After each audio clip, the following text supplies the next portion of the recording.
Aren't you happy to be back in Texas? I am, though. So this is the first case we worked on where we have 2 victims. Husband and wife.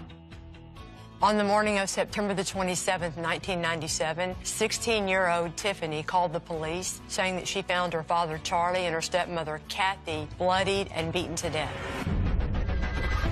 What is your emergency? Yes, my parents are sitting here with blood everywhere. Crazy to think that 2 people in their house would end up being killed the way they were. With a hammer, of all things. Seems so personal. They were beaten so badly that they first thought they were shot. Rumors quickly spread as to who could have wanted such a happy couple dead. There was an issue with the cousin. He felt like he had blood on his hands. Last thing I need is pigs coming around my house, and it's freaking me out. I still believe that it was Tiffany. At the center of the rumors was Charlie's own daughter, Tiffany, who claimed to have slept through the whole thing and was the only person the killer left alive. Was she so mad at her dad and her stepmom that she would kill them like that? Unfortunately, with the lack of evidence and police resources, the case went cold. I'm excited looking at this hammer because it's never really been looked at by the lab. Kelly and I have read over the entire case, but there's still a lot to learn. We've called in the big guns on this one, Houston homicide detectives Alan Brown and Johnny Bonds. With their help, our goal is to convince the district attorney to file capital murder charges on the person or persons who killed Charlie and Kathy. It has been 16 years and still no answers. Police consider her killing a cold case. Years later, the case is still unsolved. There are so many cold cases out there just waiting to be solved. The crime scene ultimately tells the story of the murder. We want to bring justice to these victims.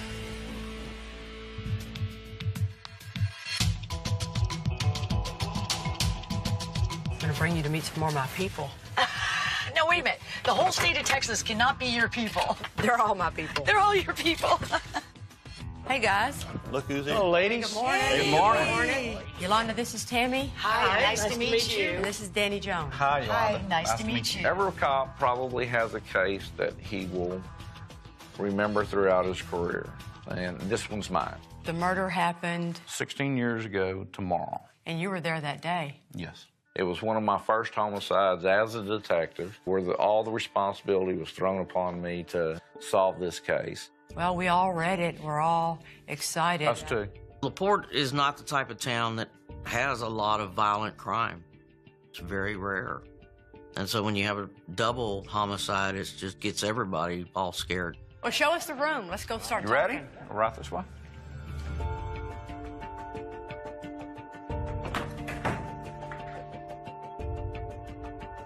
Why don't we start with y'all talking about the victims? Charles and Kathy Hayes, they were in their mid-30s at the time they were killed. And they grew up in LaPorte, huh? Yes. High school sweethearts? Right. And Right. hooked back up later on. Charlie was a musician, had had his own band and played in local bars and things of that nature.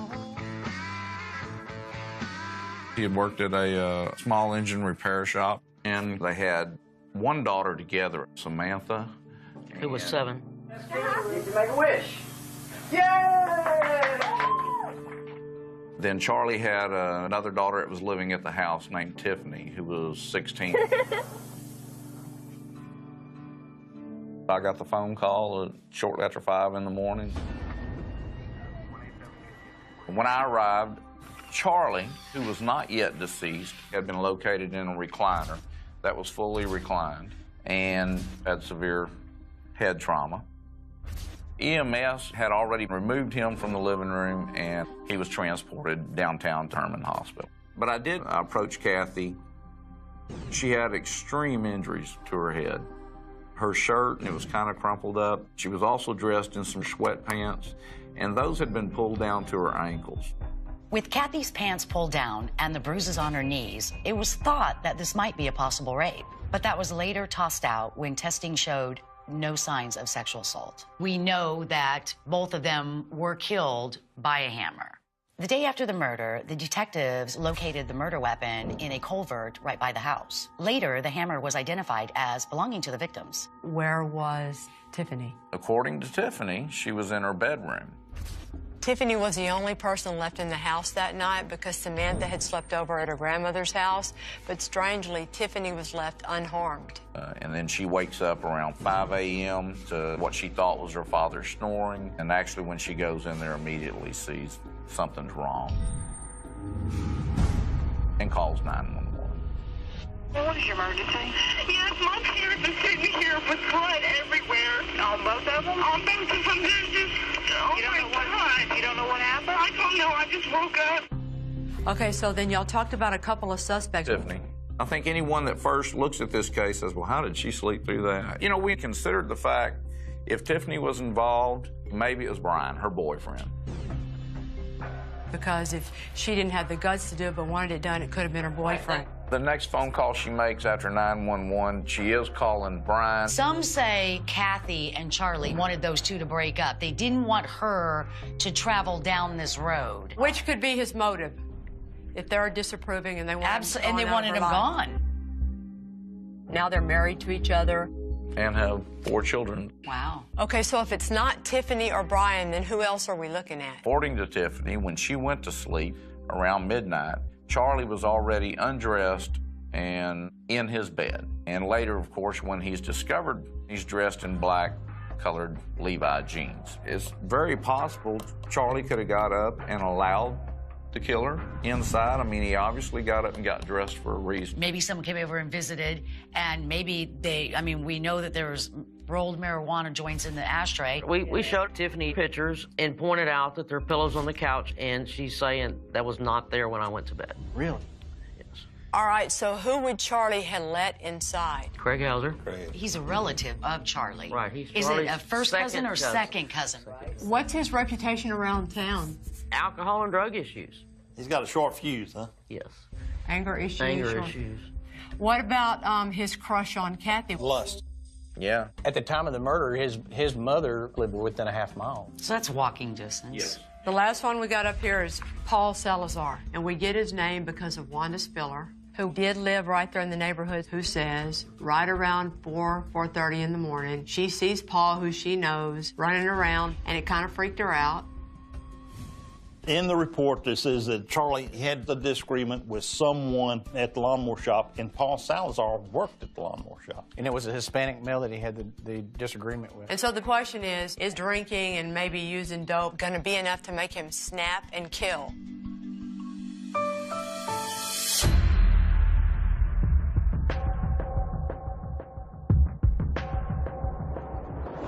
You said Tiffany's got 4 kids? Yes, her and Brian. Wow. We need to be cautious talking to Tiffany because we don't know if she's involved in her parents' murders or if she's just an innocent victim. Luckily, she and her half-sister Samantha are really eager to meet with us. But we're going to have Johnny Bonds listen in the car. Can you tell us anything about your dad, about your mom? You probably have a lot of stories. Always happiness. Just the music, I was constantly gonna say, but there's music. a lot of I music. remember the music room and being a kid and, running out there, and it was amazing.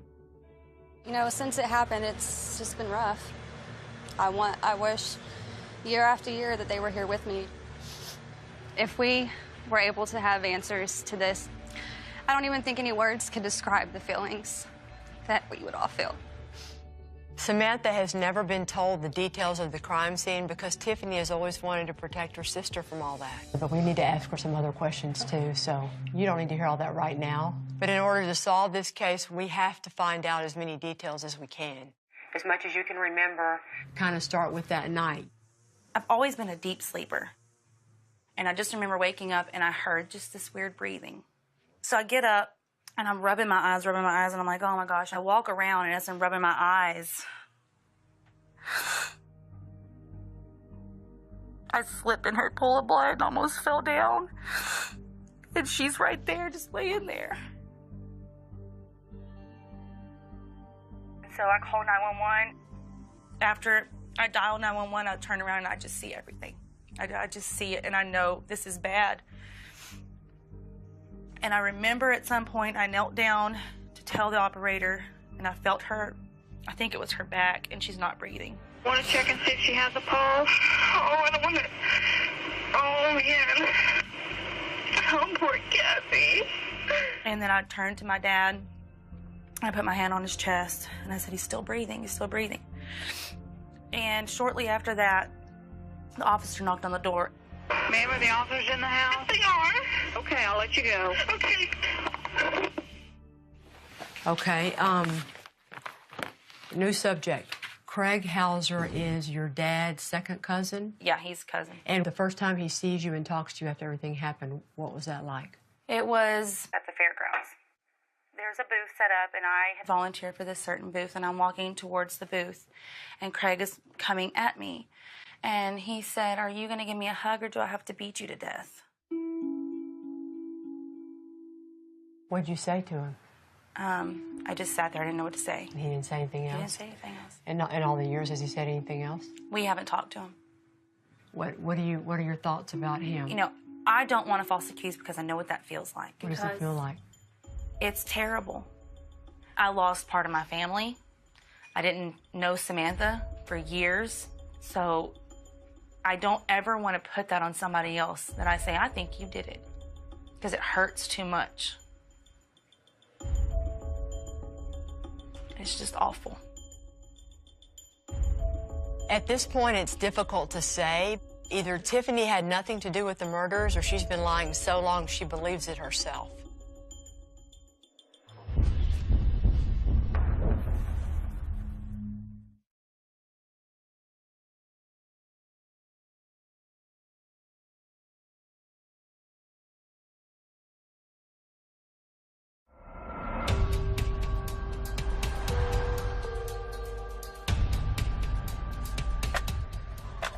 Assistant Chief Parker is here today because he was one of the first responders to the scene.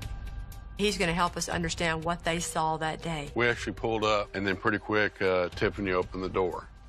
And she appeared to be pretty pristine, and I could see her father right here at the corner. This house is pretty small, with 2 bedrooms in the back and a living room and a kitchen in the front area. Charlie was found in the living room, while Kathy was found lying face down near the dining area. So we had to get help for Charlie because he was still breathing, obviously still alive. She was obviously dead on the scene. Yeah, she's like her head is up into the wood area. Yeah, I remember a huge pool of blood right here. So you're thinking this happened when? I think time-wise, with his injuries, the fact that he lived it all for minutes, it happened more towards the morning. Oh, yeah. Look at the blood force trauma. He's still alive. Because if it was 1 or 2 in the morning, he would have been breathing that long. He would have expired. None of us believe that Tiffany, if she was involved, would have been the actual one to swing the hammer. So that leaves Tiffany's boyfriend, Brian, Charlie's cousin, Craig Hauser, or Charlie's coworker, Paul Salazar. We don't know how the killer got in or when he came in, but we know before he killed anybody, he had to get the hammer. And we know the hammer was on top of the refrigerator. Refrigerator's right here. He gets the hammer. Charlie was in that recliner. His head was right about here. Yes. So our killer comes beside him, and he's hitting Charlie at least 14 times.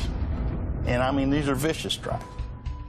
He gets through, he's gonna have blood all over him. Mm-hmm. He walks back in here, he sets the hammer down on the mat. We know that he set the hammer down because it's traced out with the blood and everything. But he does that after she's dead. No, before. No, before. This is his blood only. When the investigators tested the blood, that was a transfer from the hammer onto the placemat. It exclusively came back to Charlie. So that means Charlie was attacked before Kathy. And then all of a sudden she comes out. Then he sees her and he's like, oh my God. She realizes something's wrong. She goes to leave. Oh, no, you don't. I got your shirt. I'm yanking you back. You're trying to get away. You're trying to get away. I got your pants. I'm trying to reach for this hammer. And she's trying to get away. She actually crawls out of her pants. Her pants are around her ankles now. Oh, here's the knee sprain. Look. Yeah. Here's the knee sprain. Yes, and you come out of your pants. Okay. You go down. But now I'm hitting you. Some of these are actually coming through because there's like 2 marks on the wall there. So he's beating her when she's down. Oh, yes. Yeah. Oh, yes. And she does bring up her arm once. She's got a perfect circle mark where that hammer hit her in the arm. Defensively. Then he goes to the bathroom. He goes in here. We got blood in front of the sink. washes probably his hands, probably his face, and the hammer. Then he leaves. He's still got the hammer in his hand, and he doesn't even shut the door behind him. Nope, he leaves he it leaves. ajar. I mean, seriously, what y'all just did was very impressive. It makes perfect sense to me. It also says that we have a killer who knows where the hammer is, who knows how to find the bathroom. This is a small house, and Tiffany's bedroom was just feet away from where her parents were killed. It's hard to imagine that she didn't hear these attacks at all, but it's possible. A killer comes out, he's got the hammer in his hand, goes out through this gate, and we know he goes to this intersection. And it's, what, 5 o'clock in the morning or so, so it's still dark. And he doesn't stick this in here, he threw it up there. Because it was, what, a good 10 feet in there? At least, yeah. How'd y'all find it? We were desperate. Checking trash cans, culverts, ditches, everything around here. Good for you, man. The location of the hammer suggests a route that leads directly to two of our suspects. We know that Salazar lived to the left up here, just about 3 blocks away. And straight ahead down this street is where Craig Hauser's mother lived. Right. All right, let's go drive it. Where's the Salazar compound? We'll show you.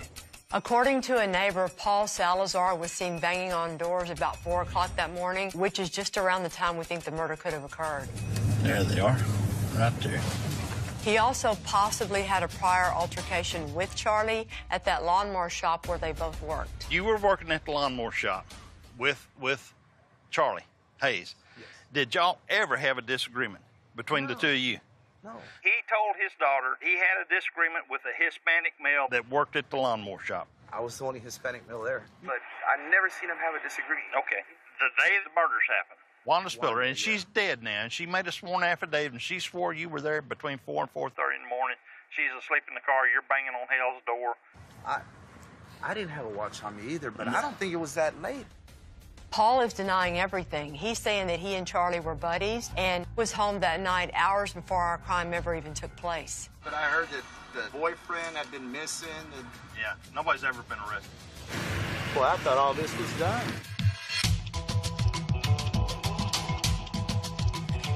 There have been rumors of Tiffany and Brian's involvement in this crime for 16 years. Hey, I'm Kelly. Nice to meet you. Nice to meet you. Mind if we talk to you for a minute? Sure, that'd be fine. What we need to do is track down any person we can find who might have witnessed firsthand any altercations between Charlie and Brian and Tiffany in the weeks leading up to the murder. I can't say because I don't know of the actual evidence of what happened, but I did hear that Charlie did not agree with the boyfriend Tiffany had chosen.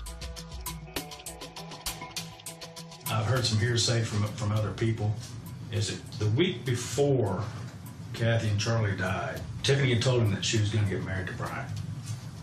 And Charlie told her over my dead body. I heard that Tiffany and him were having sex, and they were confronted about it, and that Charlie and Kathy did not want Tiffany seeing Brian. Huh. The best of my recollection, Charlie was not real happy with Brian there near the end. Everybody is eager to share what they've heard. Who did you hear that from? I'm not exactly sure. But so far, it's mostly rumors and hearsay. She gets on the phone to call Brian, not 911, is what I was told. Who told you that? Somebody did. I don't remember. Somebody told us. In the legal world, it's called hearsay, and it's inadmissible because it's not firsthand information. Well, we weren't there. For it to be admissible, it has to be what somebody saw with their own eyes or heard with their own ears. This is your quote. Brian's relationship with both of them was good, and they approved of the relationship. Kind of the opposite of what you're saying now, and that's why I'm wondering if this is stuff you picked up after they were murdered. Right. And maybe you're right. Having solid witness testimony is not only the key to building an airtight case, it's also the best way to find the truth. Well, anything else along those lines, any behavior that you witnessed? The weekend before they died, there was an issue with the cousin. Craig Hauser? Yeah. Charlie and Craig were arguing about borrowing a car. And Craig blew up. Was he yelling? And it was, he threw the keys. Yeah, he almost hit our daughter with the keys. Did you recall that maybe Hauser had some inappropriate feelings toward Kathy? He kissed her in front of me. He kissed Kathy in front of me? He kissed her in the mouth. That's what Kathy told you, right? What Kathy told me. Okay. Now we're starting to get some first-hand information. Basically, Charlie had a rule. No men in his house when he's not at home. And Craig he was at the house when Charlie wasn't home, and he was upset about it. Basically, Charlie ejected him from the yard. Craig was there this Yes. And it was over Kathy? Yeah. So it's kind of all coming to a boil. It If you is. think about it. It He's is. kicked Craig Hauser out, can't see Kathy. He gives her this kiss. There's a fight, he cuts it off. It's coming to a boil. Where Charlie, I think, kicked him out for good. Yep, and he couldn't take that. He couldn't stand the fact that he couldn't see her anymore. And nobody tells him what to do. Exactly. The story about Charlie's fight with Craig in the weeks before the murder could be critical to this case. We've heard there's another man who might have more first-hand information about that. Are you Chuck? Chuck Johnny Bonds. And we've heard that he hangs out at a local bar. I was standing there when Charlie kicked his ass and threw him over the fence, and Craig told him right straight then, I'll kill you. You heard that? I heard that. You saw it and heard it? I witnessed that. Straight up, point blank, no doubts, no ifs, ands, or buts, I'll kill your ass.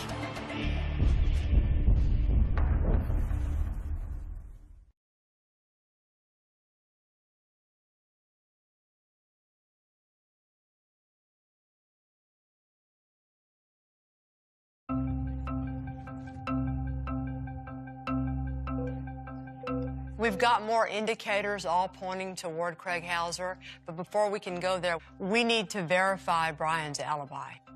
Remember on the night of the murders, yourself and some other people were at James Stanzik's apartment? Yeah. Brian has always claimed that he slept over at a friend's house, and he didn't leave there until 5 a.m. because he had to go home and mow his mom's yard. Did Brian stay there all night? I'm pretty sure Brian was there all night with us. Okay. Do you remember him leaving? Do you remember Brian leaving? I know he left to go back to my parents' house because he had to go mow their grass or Right. something in the morning. Like 5 o'clock in the morning? Yeah, he wanted a ride or something, and I couldn't give him a ride. Did he not have a car? Did Brian, Brian did not have a car. Richard Rogers and Brian's brother's stories match their original statements. Now it's time to talk to Brian. Let's hear his story of what happened that night, and let's hear what we think about him. Did Charlie ever have one of these come to Jesus talks to you about Tiffany? About, boy, that's my daughter? Oh, no. There wasn't ever any conflict? No, worried but, about that? because we were buds. I think he knew we were right for each other. We all had that understanding. We didn't try to do anything inappropriate in the house or anything like, Well, actually, I think somebody said that he asked you not to disrespect his house. Disrespect his house? By having sex with his daughter in the house. No, I don't recall that. So tell me signs of deception-wise, the way he's kicked back in the chair and all that. As a cop, what are y'all seeing? Y'all never had a conflict at all? No, he was like Skipper and I was like Gilligan. Oh. That's pretty much the way we rolled. I was his little buddy, Yeah, he's kind of stretched out. Looks pretty. You're not reading anything funny. Yeah, he looks If he knows something, he tells you, and if he doesn't, he tells you. He seems pretty honest about it. I know that this is over your head for the last 16 years. Yeah. How's it affected you? I mean, it's, we lost so many friends in the process, and that's the painful thing. All the people we used to hang out with just turned their backs to us, gave us the cold eye, man, and we lost pretty much everybody. We've spoken to everybody in the world of Brian and Tiffany, and it's time for us to make a decision about their involvement.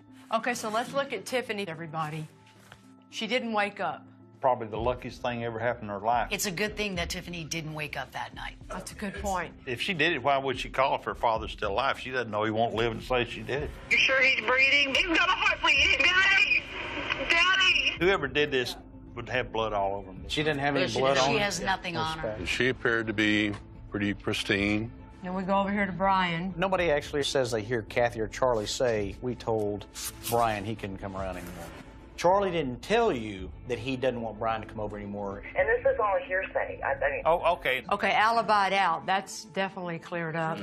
I didn't think he had a guilty bone in his body. So. And nor do I. Tiffany not only lost her parents, but she and Brian have been the victims of rumors and suspicions for the last 16 years. 16 years later. Yeah. So when all those people that all these years have been thinking that they did it, now y'all can go tell them all they were wrong.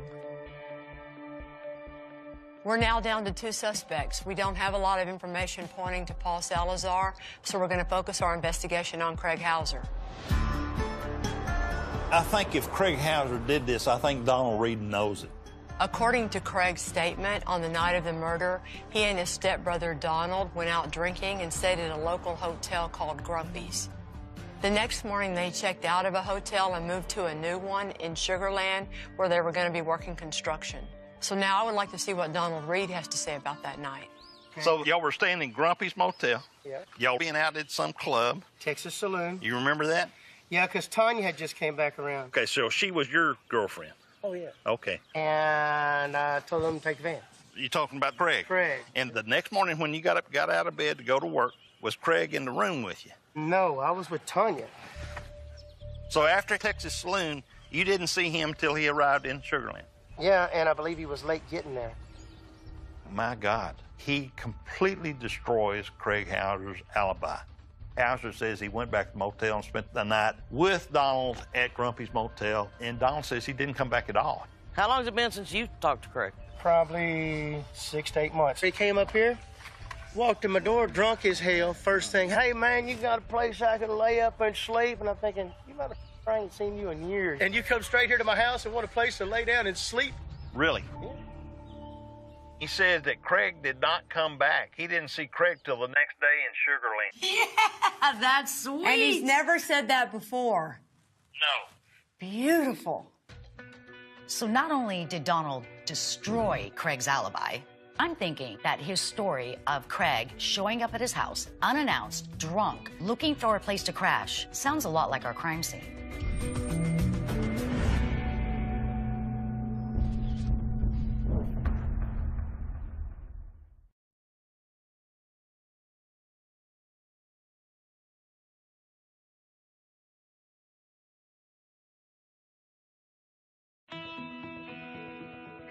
We have a lot of clues pointing toward the involvement of Craig Hauser in the 1997 murder of Charlie and Kathy Hayes. So today we're headed to Arkansas to track him down and try and get a DNA sample because that's never been done before. See what he has to say and compare it to his statement in 97. Craig's alibi has always been that he and Donald Reed spent the night at a hotel nearby called Grumpy's before leaving the next morning for a new hotel in Sugar Land. But according to Donald Reed's statements today, that is not true. On that night that they were killed, because I'm kind of new to this, on that night, run me back through. You I was staying at a hotel. I can't tell you the name of it. Yeah. Me and my stepbrother. Donald Wayne Reed's his name. Okay. And we were there in a hotel room in Sugar Land. We know from the hotel records that Craig did not check into that hotel in Sugar Land until the day after the murder. Either he's remembering that incorrectly or he's lying. There's some people that said that maybe you and Kathy had an affair. Is there any truth to that? No. Y'all never had any type of relationship No. or anything? Absolutely. Okay. Did you ever actually live in that house, or did stay for a length of time, a week or We something? were there all the time doing all that music recording. I mean, shoot, I was probably there 7, 8 hours a day, every day almost. Oh, okay. Whenever you slept over there, whenever you stayed the night, where would you sleep at? They had a couch right Yeah. there in the front room. Didn't you and Charlie have a fight or something? It wasn't a fight. There was never a fist thrown, nothing like that. Charlie never knocked you to the ground or anything outside? Charlie and I never, ever got into a physical altercation ever in our life. All right. Appreciate it, Mr. Hauser. Yes, sir. Did y'all ever get anything from Tiffany or her husband? You know how people Talk, and we got to filter through what's the truth and what isn't the truth. It's no surprise that Craig denied everything, but the very first cold case that I ever worked, I learned that the best way to solve a cold case is by finding the most important people in their lives after the murder happened.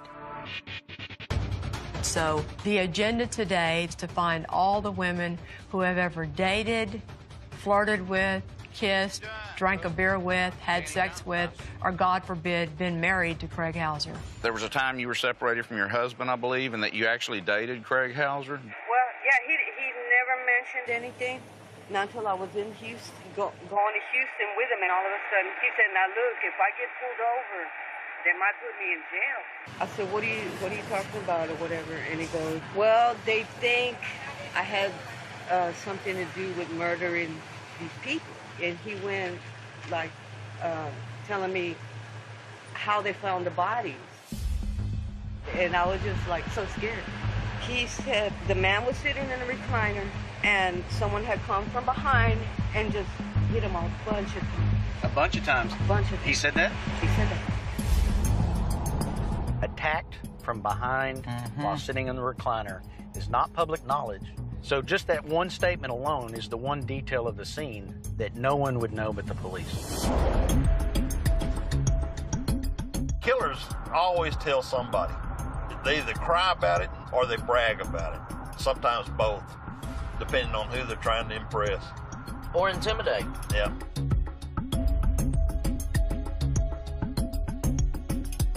Some of his relatives never did believe him.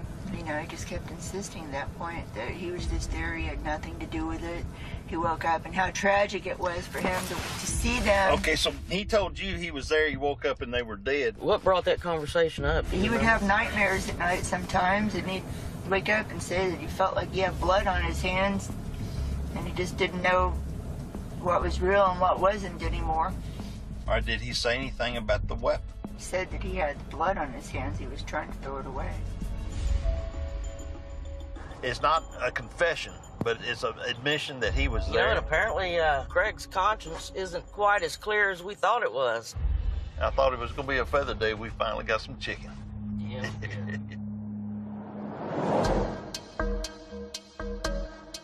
It seems like Craig has made some slips over the years, and we want to catch him red-handed. So we want to use his old buddy, Donald Reed, to try and get him to say some things he might have never said before. Tell you what, we'd take him a bottle of Patron and make any phone call we wanted to. Hey, Don. You've been very helpful, and I'm going to ask you if you do something else, and you don't have to do it, but I'm going to ask you if you do it. What's that? I want you to call him. What? And just tell him that we called you and we're coming back up here to talk to you. Yeah. I have no problem doing that at all. And wire up your phone, and we can listen in. Go So, get my phone, okay. Donald's more than happy to help us out. I just hope he can sound convincing. Otherwise, it's going to be a bust if Craig knows that he's faking it. Yeah, you talk just like you'd normally talk to him, and Well, again, I think I always talk is he'll know exactly what I come up with. I think you being a little pissed that we're coming back might be appropriate. Yeah, I do too. Here it goes.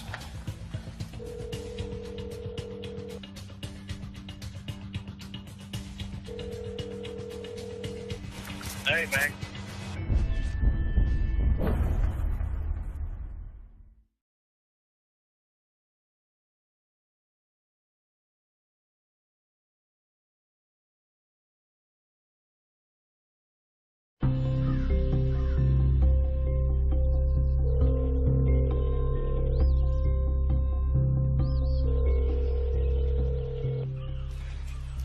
Hey, man.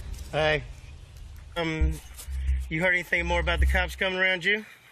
No, but I don't understand what they're dealing. I really don't. Well, let me tell you something. They came to my house again. Oh, they did? Yeah, they sure did. And I don't know what the f***'s up, but you know, I just got out of prison, dude. And last thing I need is pigs coming around my house, and it's freaking me out. No, it's freaking me out. Where did you meet me at? Did you come to the job site? Did you meet me at the hotel? I mean, I can't remember 16 years ago, bro.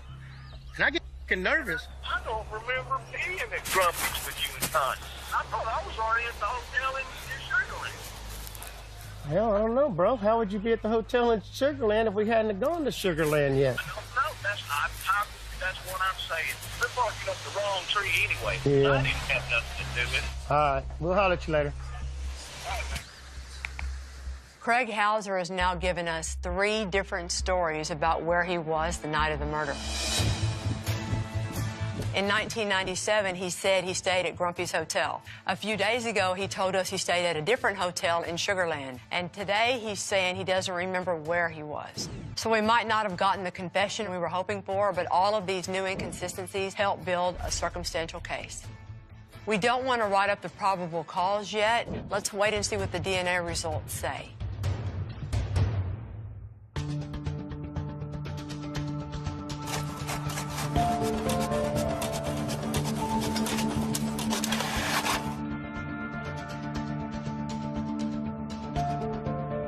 All right, the first thing is the hammer is inconclusive, but we figured that was a huge possibility because we know that hammer was rinsed off in that sink. The white T-shirt, the panties, and then we got her sweatpants, All three of these are extremely weak, which means basically they're useless. We were all hoping to get DNA results from Kathy's clothing, especially where we know her shirt and her pants were grabbed by the suspect. Unfortunately, it came back far too weak to be able to ID our killer. On the marijuana cigarette, the one that was halfway smoked comes back to Paul Salazar. Definitely him or cannot exclude him? Oh, it's definitely him. Holy It's him. shit. On the whole cigarette is also Paul, with nobody else. So Paul's on both. So that tells me the rolled marijuana joints came from Paul. So maybe Charlie, saw Paul earlier and picked up 2 joints. But then we're talking touch of DNA, But if he too. rolled the joints and sold it to him, it would be Paul Salazar's Absolutely, because he probably licked DNA it. on it, which would mean he rolled them, which would mean he sold them. There. But again, what the heck? Why hasn't he said that before? The DNA puts Paul Salazar with the joint, and even though that's no evidence that he's the killer, it does show that he's been lying to the police. He's been hanky since we've been here. He didn't want to cooperate, didn't want to come down here. He hadn't come down here. Right. He hadn't been down here. But he could be hinky because he knew he sold them dope. And he says he's only been inside their house one time. But he wouldn't have to be inside their house if he's just given Kathy some dope to smoke, or Charlie. Well, I think y'all need to get Paul Salazar down here and put him in the interrogation room and run at him the way you never have before. And show him the DNA report with his name on it and see what he says. Yeah, you gotta accuse him of it. Yep. Yep. A hard interview. A hard interview for the first time. Yeah.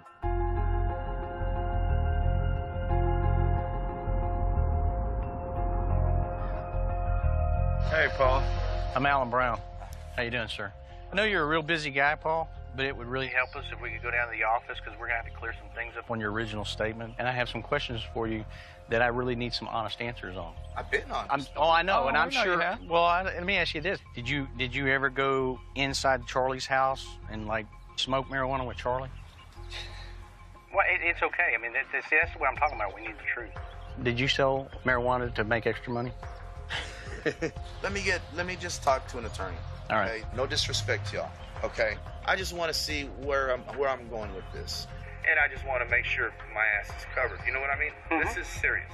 What's driving me crazy is that there's a perfectly valid, innocent explanation, but because Paul Salazar is afraid to talk to the police, a capital murder case could go unsolved. That's what's making me crazy. That's about the best I could do, man. Yeah.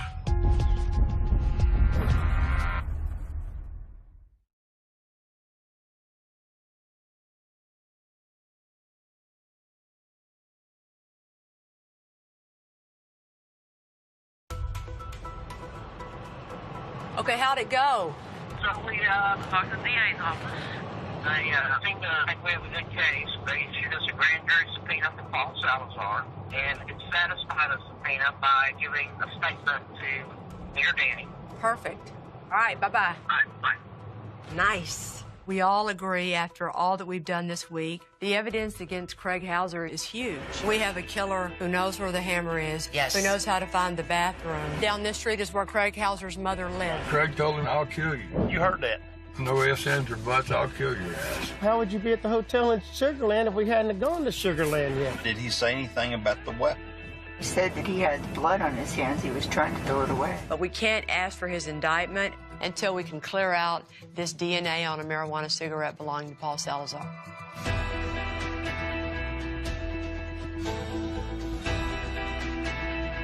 This is the moment we always hate.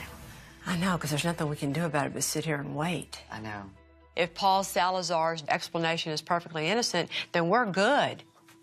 Hopefully it'll go well. Well, we're back. Hey. What happened? We met with Paul Salazar at his attorney's office. Basically, Paul's explanation was several times he's given Charlie or Kathy a joint. That was the reason that he was so hinky. He, I guess thought we could file on him now for delivering marijuana. So when we left there, we contacted the DA's office, and they were good with the explanation, felt like it made sense, and that cleared him. And they've agreed to take it to the grand jury and request an indictment on Craig Hauser for capital murder. That's awesome!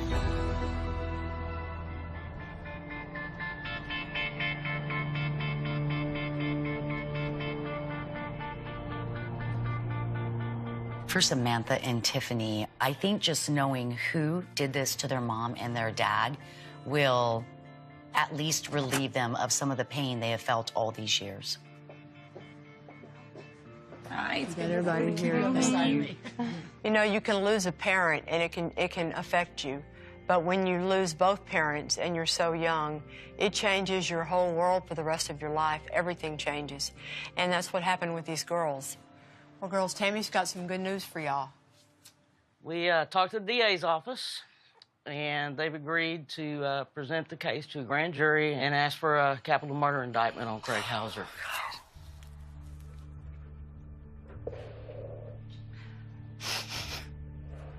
You and Brian are absolutely cleared in everybody's minds. Oh my God.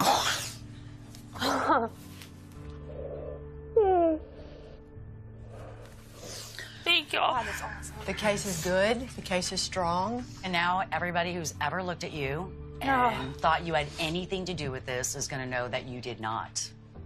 I lost my whole world, and it's been really, really hard.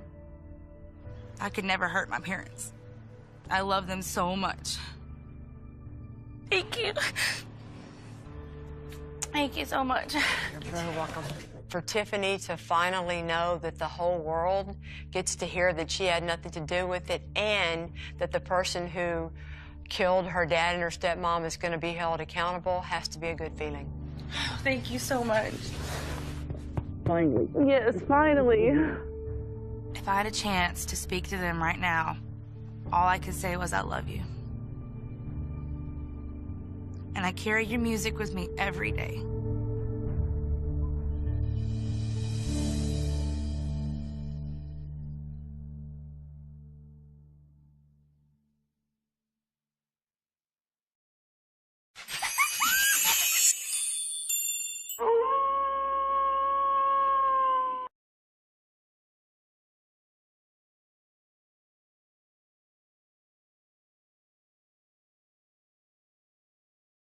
You